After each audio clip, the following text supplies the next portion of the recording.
to my studio. Today I'm excited to take you on a journey through my latest collection of Drypoint etchings, from first spark of inspiration to the final finishing touches that make each print come to life. This video is going to show you simple ideas and how they become prints full of depth and texture, and all using techniques that you can try in the home studio as well. I'll walk you through each step so you'll get a behind the scenes look at how each part of the process makes its way into the final print. And at the end of the video, I'm going to show you my favourite tools for adding finishing touches to prints, so keep watching for that. So I hope this video gives you a little bit of inspiration and some techniques to try at home. So settle down, grab a cup of tea, and let's take a look together. So I was lucky enough earlier this year to go to the Isle of Skye in Scotland, and obviously it's incredibly beautiful, but as a visual artist I also need to figure out how I can translate that into pieces of art that, number one, work within the constraints of my technique, my methods, which in my case is printmaking, but number two, also express what I want to show about a landscape or a seascape. So I worked in sketchbooks, less to make realistic pictures of what was around me, more to just kind of make me stop, look, pay attention. And I also take lots of photographs, and I sometimes write word pictures as well. So just sometimes that's easier or a better way to describe what I'm feeling about a certain place or how I feel at that particular time. So those are the things that I start with in the actual place, in the landscape, and then bring back to the studio with me. So in this particular case, it was the almost constant 360-degree circle of mountainous land that was kind of on the horizon all the time, wherever I was. And it would constantly change colour. Sometimes it would disappear in the light, sometimes it would become really, really stark in the light. So that was constantly changing as well. And what I thought I would like to do is make some really simple printing plates. And in this case, I did Drypoint etching. So very simple Drypoint plates, just describing the horizon lines essentially, so that I can then add in the changing colour and the changing light, but also the gesture, the emotion, the atmosphere. I can add that in with or after or alongside the print, with collage, with monoprint, with drawing, and I can add those things on and change those things as I go along to make a series of work. So I'm going to start with this one here. So I did end up making 6 in the series, and this one is actually on Japanese paper. So it actually makes a really nice texture. Well, it sort of adds its own texture to the print, which is really nice, and allows, well, it kind of does things that you don't have to try too hard, and it softens all your marks up as well, softens the ink up. And I really didn't actually do much to this one, very much, in terms of what I did afterwards in the home studio. I think I just added this little bit of light to this yellow monoprint, probably I think just rolled on. The rest of the marks were made on the printing plate, which is a very simple printing plate, as a kind of monoprint, so that when it went through the press, that just printed as it was. And you can see that the actual plate, printing plate, the thing that I scratched into the metal, really is just this horizon line essentially here. So they all look really quite different.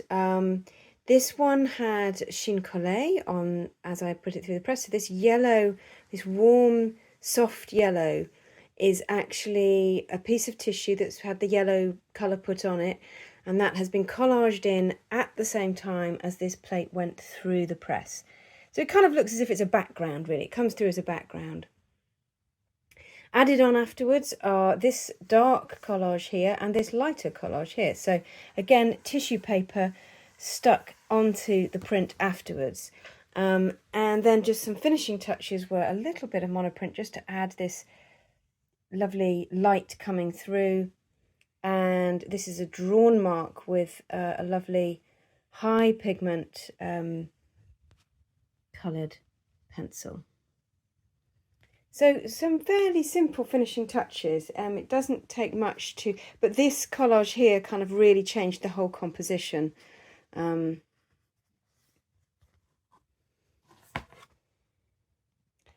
then next up, again, the background, so to speak, this sort of textured colour was chine collé, so that is collaged in as you put the plate through the press. And then collage afterwards, again, on tissue paper. These marks were already on the tissue paper, so I just cut the piece and stuck it on. And this is pastel here, just this one mark. And again, what a difference one mark makes. I've got the tonal contrast there, not so much there, but you know, it really draws the eye in. And again, I've also put this, I kind of added a bit of extra light there. And that was monoprint, so that was essentially kind of like a printing a painting, just putting a bit of colour down, in this case white, onto a surface and then pressing my paper onto it. This one is probably the most colourful, the most changed. The reason it's quite so colourful actually is that this yellow is chine collé.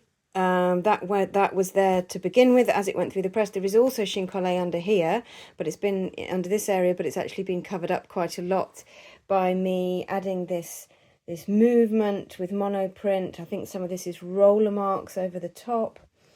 And then a nice dark piece of collage, which is adding some tonal contrast and drawing the eye along. And this area here, which is rather nice, that was just on the tissue paper that I collaged in as chine collé to start with. So sometimes you just get those really nice happy accidents that just work really well. And I've left these marks just going over the edge. I kind of like that. It brings a kind of energy to the piece as well. And then we have this one here. So you can see that these all have the same skeleton, essentially, the same DNA. They've all got this horizon line that has been scratched into metal and printed as a dry point etching, but then been treated quite differently in the home studio. So again, we've got some sort of turquoisey kind of collage there. There is chine collé behind this. You can't see it very well, but it's a very, very soft, subtle, this kind of very soft, creamy colour is chine collé, which was, again, tissue paper collaged in as it went through the press. And then some quite gestural, painterly monoprint here, which actually completely covers up the marks that these marks here are on the printing plate, but I've covered them up actually here to create, I guess, a bit of light and a bit of colour onto the piece. And this one here was actually my proof, my first print, so it's on slightly brighter paper, slightly thinner paper, but actually I loved this effect here. This was rolling ink onto the printing plate in a very subtle way, gradated way. It's come out really nicely. So I added in, as a final touch, I've added in this sun being kind of covered by the rain. And there is also some extra collage in here as well, just stuck on after the plate went through the press. So I was really pleased with these. So I was kind of getting the lay of the land with the printing plate, but then adding the different colours, the different atmospheres that I witnessed while I was in Skye, with the monoprint, with collage, and also getting the different light effects as well. So those are the series of prints that came out of, or some of the prints that came out of my trip to Skye, and I hope you can see how different each piece can be, even when they start off with the same printing plate. So there we go. So I said I'd show you what I used to put those final touches onto a piece. So take a look. So I often add just maybe one little bit of colour to a piece as it's becoming finished or when it's finished. And I use a variety of things for that. I've got some Posca pens here, some quite fine Posca pens, which have essentially sort of acrylic ink in them, I suppose. So they're really good. And I've shown before I use charcoal pencil to perhaps sometimes just fill in areas that maybe haven't printed so well, or just to complete an etching line, something like that, because they come up very black, but you can control them quite well. And I've also talked about graphite pencils as well before. This is a 6B, but they are really quite useful for just drawing in and getting some movement into, without sort of jumping out too much from a piece of print. The other thing I like to do is use these high pigment pencils, crayons. These ones are Beryl Charisma colour, but you can get other ones. This one I love in particular. It's a really bright purple. And what you want something that is actually going to be strong enough to go over your print and actually show up. So a lot of the cheaper ones they'll just get lost, and they kind of don't do that. So this is not really bright here, but it is showing up. And perhaps if I wanted it to be a bit brighter, I might just put a little bit here over the blue here.